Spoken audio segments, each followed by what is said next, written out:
Founded at the dawn of California's statehood in 1850, the California State Library is more than just a repository of books and documents. It's a living archive of our shared history. Joining us today is Greg Lucas, California's State Librarian. Greg, welcome to the show. Thanks, Scott. The question that is just completely top of mind is this: what is the California State Library? Well, it's a lot of different things. I explain to people that there's kind of an internal function and an external function. Internally, we're responsible for making sure the state of California has all of the databases, all of the online research that our biologists and lawyers and wildlife managers need to successfully execute the state's policies. And externally, we provide grants to local public libraries. Sadly, a large chunk of that money has come in the past from the federal government and is likely not to continue coming under the current administration. So the library itself, I know that there's a physical building of it, but it sounds a little bit more amorphous. That is it only in one location? Is it throughout the state of California? I'm just trying to figure out how I, as the average citizen, whether I'm in Sacramento or San Diego, what's my access point? Well, that's funny that you say that. I mean, when I got this job, I was appointed by Jerry Brown 11 years ago, I guess.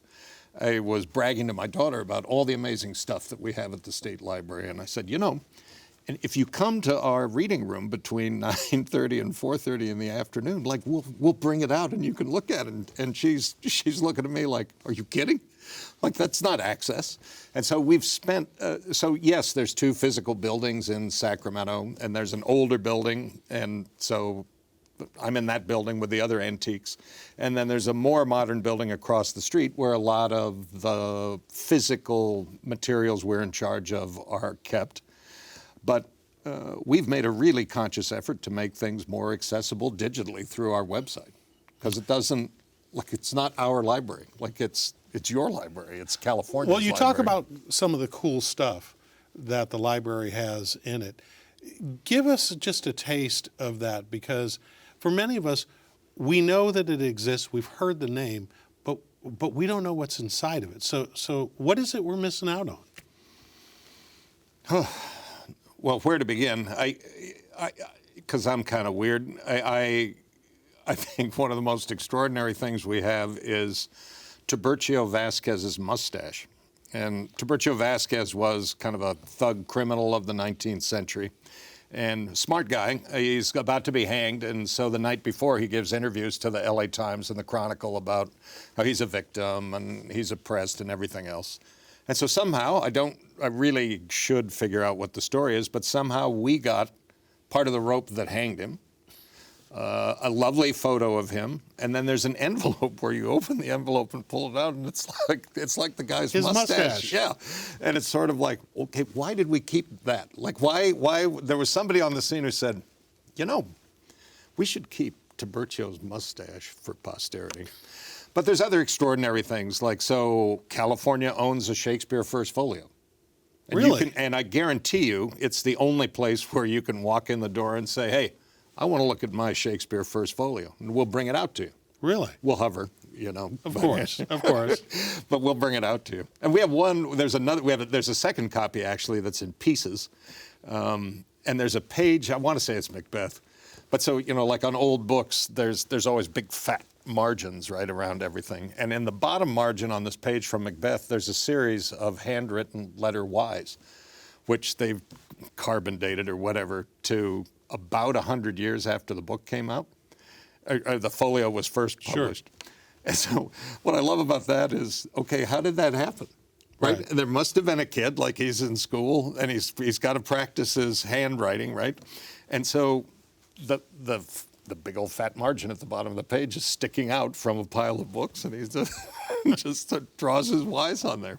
Like all the rest of us kids, right? We have Audubon's books, or Birds of America. There's about 150 copies of those left in the world. I think the last one sold for $15 million. And it's an extraordinary, I think of it more as a piece of art.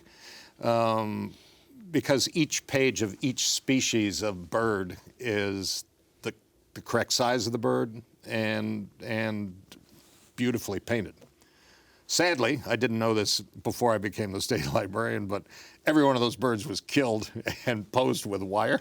Oh, so really? So it's not like we were like looking at them in the wild and sketching them, right? But you know, Princeton has been spending some enormous amount of money to bring back one copy of that after it was like destroyed by rain or flooding or something like that. And those are just kind of the. It almost sounds like you guys are kind of a more distinguished version of Ripley's Believe It or Not in some ways. Well, I'll tell you, I've walked through the stacks, you know, for like 11 years and found some incredible stuff So one of the librarians found an original copy of Dewey's Decimal System. There's only 200 of them in the world. It was laying behind a line of books. I found one. It was speeches of people about to be executed from 1654 in England. Really? And it's like, what the hell is this doing, like lying on the shelf? Shouldn't this be like in the vault or something like that? So you have this corpus of all of these amazing items. Some of them mainstream, some of them a little bit odd, like the mustache and things like that. How does the California State Library stay connected to an ever younger growing population, okay, whose main way of getting information and consuming it is on their phones, obviously. Right. But what is it that you guys are doing to remain relevant so that way the tie to the past is connected to the future that these kids live in? Well, we try and make, primarily, right, it's making things more accessible. So if something interests you, right, like when we post something on social media, right, and it's like, hey, that's really cool, you can go access it. You don't have to go far. You can access it from your phone. And I think also we're trying to pay more attention than we have in the past to what users are looking for. I mean, so beyond all the kind of crazy, like Ripley's Believe It or Not stuff. Right. I mean, we also have like every publication that's been published by the state of California. We're a federal depository library, which means they send us all of their publications, like the Congressional Record and things like that. And so part of what we've been doing is making sure we have all of it. If you want to see it, it's all right here. So legislation, right? California legislation, most places have it only going back to 1864. And so we've been working to make sure we have everything from 1850 to 1864, so that we've got a complete run from 1850 to 2025. What's magical about 1864? I don't know. Yeah. I don't know. I think it must have been some kind of shift, maybe in how they took care of it, or maybe they started printing them as opposed to doing it by hand. I'm not entirely sure. Now, are you, as the California State Librarian, part of like, you know, this small like community, almost like, you know, people with robes, like the library of the guy or gal who runs the Library of Congress? Can't believe you're going to make me confess to this on television. So it is a secret cult. They'll drum me out of the secret club. It is a secret cult. So how do you all like hang out together? Do you communicate? Do you share items? What's the connection? Well, there's every state and several of the territories in the U.S. has a state librarian. And so there'll be conferences with them. It's different states have different structures. So in California, I report to the governor. In other states, the state library is a division within the Department of Education. Or like in California, right, the archives are part of the Secretary of State's office. And so the different structures in different states limit what state librarians can do, right? So for example, I'm the state librarian in a state where I'm part of the Secretary of State's office, and I come up with, here's what we need, right? We want to digitize all these things, make things more accessible, easier to find by using AI, and we send our budget request up the food chain, right, to the head of the Secretary of State's office, and they're all about elections and voting. So we don't get the resources we need necessarily to help modernize and share what we've got. So that's what can happen in other states. Okay, well, let me ask you this. So you say that you may not always get the resources that you need to do some of the more visionary things. We're located here in Sacramento. Go ahead. Okay, we're located here in Sacramento. We're 90 miles away from the Silicon Valley, which effectively means that we're 90 miles away from the heart of the new AI revolution. Have any of those folks contacted you all? Are there any partnerships that you've got going on with the AI folks? Because they are all about consuming content all the time. Yeah, there's tons of opportunities for us at the State Library and the state of California generally to make the information that we have more easily accessible and more findable through partnerships with AI and using things like they call them smart tags was what I saw in something I was reading the other day. But so, I mean, we have the ability now to link like all kinds of disparate information. Like you can take the weather satellite that UC Davis has. You can take the material that comes from that. You can connect it to letters and diary entries we have from the 1860s about rainfall and flooding. You connect that to what CAL FIRE has, and you have an incredible database that can help you kind of anticipate fires, right, for example. Sure. I mean, there's all kinds of opportunities. But, I mean, it's not a knock on any particular administration. It's just government tends to walk slowly into change. Right. Like any large, even business, right? Right. Any large bureaucracy. Well, you talk about walking slowly into change. One of the things that comes up about libraries, which are typically associated with lots of material, but repositories of books, information. Over the past few years, there's been a lot of controversy about books and what books should be available to the public and which ones shouldn't and all that with freedom of speech.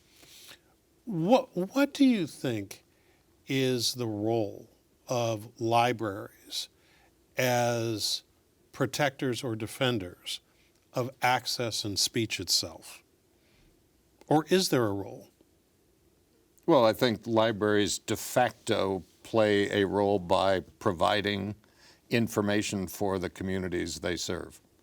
Now, so if that's your mission, then there has to be at least one book in every library that's of interest to one person. I mean, that's part of the goal. Sure. And I think the flip side of that, I'm sort of as my father would say, a contrarian. But the flip side of that is there ought to be at least one book that's going to make me crazy, right? Sure. That it's there on the shelf. And I think people who talk about, banning books and taking books off the shelves, I find it a little bit insulting because libraries are run by people that have like a degree in library sciences. They're trained to do this work, right, to determine what's an appropriate, book for appropriate age levels. And also, in school libraries where a lot of the book banning takes place, if my parents were to say they didn't want me to read James Joyce, which would have been killer, right, if they had done that. But if they called up the school, right, and said, "Hey, Greg, we don't want him reading James Joyce," the person types that in, and I'm never going to read James Joyce. What is not acceptable in the United States of America, where the First Amendment says we have freedom of speech and freedom of expression, is where my folks call up and say, "We don't want any kids to read James Joyce because we don't like it." Mm-hmm. That's not what we stand for as a country, and that's not what the law says is how we're supposed to conduct ourselves. So what do you make of the efforts that are currently talked about politics and elected officials inserting themselves more into the operations of libraries themselves? I mean, currently, the current administration caused a little bit of a rumble because as part of its sort of audit, DOGE, I guess, of all federal government agencies, they wanted to step into and look into the Library of Congress. And there was a bunch of conversation in the country about whether or not that's appropriate. What's your view in terms of where it is that politics stops and intellectual freedom starts? Well, as they say in politics, that's a terrific question. Unlike politics, I won't be wheeling off to the left. I will try and answer your question. But not after I filibuster for a bit first. Local public libraries are 95% of their funding comes from the city or the county that they're located in. There's a board of supervisors that's responsible for the budget of a county. There's a city council that does the budget for the city. And there's decisions that they have to make about what's the top priority, like in management, right, or leadership, what's the most important thing to do right now? Like there's only a finite amount of money, we've got all these different demands, what do we do with that? And that's kind of where I see it ending. I mean, you have a library director who runs the library for you. And I think that the function of government is sort of, okay, you know, we can only provide you with 80% of the money you need. We can give you 90%. We can do this. At the federal level, I think, I mean, the incident you're talking about at the Library of Congress, I mean, the excuse that was given for the dismissal of the first woman, the first African American to be the Librarian of Congress, who got an email at 6 p.m., right? That was the kiss-off that she got after 9 or 10 years of service there. I mean, the statement they made was that, oh, well, you know, she's helping, she's too woke or too, you know, into diversity and putting books on the shelves that are inappropriate for little kids. What's a fundamental misunderstanding of what the largest library on the face of the earth does? It's a research library. It doesn't have a damn thing to do with local public libraries. And so it's just kind of, in my judgment, I mean, it's an excuse or it's an effort at control, right? To sort of muzzle, right? Something that may or may not be, well, I think I'll stop there. Well, let's stay with the thread of control. Another concern about how control manifests itself is through misinformation. Libraries de facto contain information, and it's information that may have a point of view or a perspective or just be factual in nature, but it's information itself. You're a former journalist. It used to be with the San Francisco Chronicle covering politics, correct? A journalist is a strong word for working for the Chronicle. You know, our motto was, if it's news to us. It's news. Well, clearly a subscriber. Yeah, clearly. What, as you think about the era that we're in and the institution that you run and the other institutions that are similar to yours, which are repositories of information that people come in with the assumption that what they're going to be able to access there is what it is, whatever that may be. But we live in an era, and we talked about AI earlier, of deep fakes and misinformation and manipulation. What's your view as to the responsibility that all of us have to support institutions like the California State Library or other libraries in order to be, at some level, a bulwark against misinformation and, by extension, manipulation? Yeah, I think more of our responsibility is to help kids in particular create critical thinking skills. And it's not terribly complicated. There's a professor out of Stanford, and you could put all of his, like the 5 things to do for critical thinking on like one bookmark, which I have seen. And it's kind of like what a copy editor used to do at newspapers and things like that. Is this true, right? So the ability to understand that Greg's kooky blog, just because it's at the top of the search, right, isn't quite as reliable as the New York Times, right? So it is, and those sorts of skills, libraries can help do that, but that's a thing that has to happen in schools, because it has to be something that you have to create that habit, and it's easier to create habits when you're a kid. The second part of it is, and we're doing things around this at the library, is, all right, well, let's just lay the source material out there. Like, we're not going to tell you this is a trustworthy source. It's like, so we're redoing the page on our website that has all of California's governors. And so instead of us writing a quick biographical sketch or something, it's all going to be in their own words, and you can make the judgment.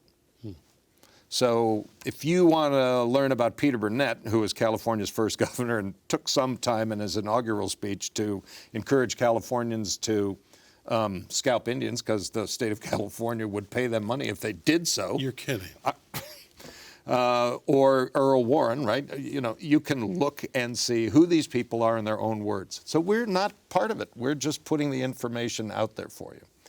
And I think that's got to be, I mean, you and I could go to our phones and look at the stuff that interests us, and the algorithms make sure that we keep getting more of the stuff that interests us, and never have any exposure to other points of view than the ones that we choose to, right, experience ourselves. Doesn't that worry you? Profoundly. But the answer isn't for me to say that you're looking at the wrong stuff. I think there's kind of a first step, which is I got to make you curious about what some of the other stuff out there is. And if you become curious, then we've got to put out information that it's like this is them in their own words. We didn't manipulate this. This is the piece of legislation. This is the government report on what happened, right? Mm-hmm. Rather than us like, so, okay, well, we're going to summarize it and put our spin on it, right? Because whoever doesn't like it will say we're spinning it a certain way. And it's a struggle because we've been asked to help participate in a program where we're giving out grants to support making more information available to Californians so that they can make smarter and healthier decisions about themselves and their communities, like particularly around like local news and local coverage. And so how do you measure whether something is trustworthy? I say it's trustworthy, but you don't think it is, because it's from one of these sources that you don't like from looking at the stuff on your phone that the algorithm sends you. Sure. So it's hard to find, okay, well, what's the balance point? And the best thing we've been able to come up with is, okay, here it is. Here's this governor saying, here's the governor's inauguration speech, and you make a judgment. Well, that actually sounds reasonable, like small d, democratization to access to information, and people make up their own mind. But it comes back to what you said earlier about critical thinking and instilling those tools and skills into the populace in general. But your focus is really on children. You've mentioned that 2 or 3 times. Are we doing a good enough job at doing that right now? You're the librarian. Well, let's put it this way. If there were the more stronger readers that we have in California, the less vexing some of the challenges the state faces would be to address. You like to travel. I love to travel. I mean, I saw something. It was either on a tag, like a luggage tag or something like that, where it says, "Travel is the antidote to prejudice." Well, so we could take the rest of the show to talk about the benefits of reading, but one of them is making you appreciate more the positions of other people, making you more empathetic, giving an understanding of, okay, well, there's different points of view than my own. And I think the more of that's out there, the better it is. I think there's a terrific opportunity that's missed by not thinking enough when it comes down to policymaking about libraries being an essential part of the education system. If kids are coming to the libraries, little kids are coming and they're going to story time and they're learning to read and they're becoming, like the buzzword is always, a lifelong learner, right? If you're turned on by that before you get to pre-K or kindergarten, well, okay, you got a leg up, right? Sure. You're going to succeed better. And I don't know if it's changed, but for many years, right? So you've heard this, where it's like, okay, well, if you're not reading at a third grade reading level, then your life trajectory, starts tapering off like this. Okay, so hopefully it's changed, and I don't know whether it has or not. But for a long, long time, the state of California would measure whether you were reading at a third grade reading level in fourth grade. What? Like, that's too late, right? And we discourage by not looking for opportunities to connect different things that people do. I mean, we miss opportunities to make reading, to make learning fun, and to create that habit in little kids. So I think I'm too old to change, right? Mm-hmm. But when you can reach, right? You can reach kids, and it's an amazing thing to see. Visiting local libraries, but so I guess the word is, visit your library, read with your kids, teach them critical thinking. I couldn't have said it better myself. All right, and we will leave it there. And that's our show. Thanks to our guest, and thanks to you for watching Studio Sacramento. I'm Scott Syphax. See you next time right here on KVIE.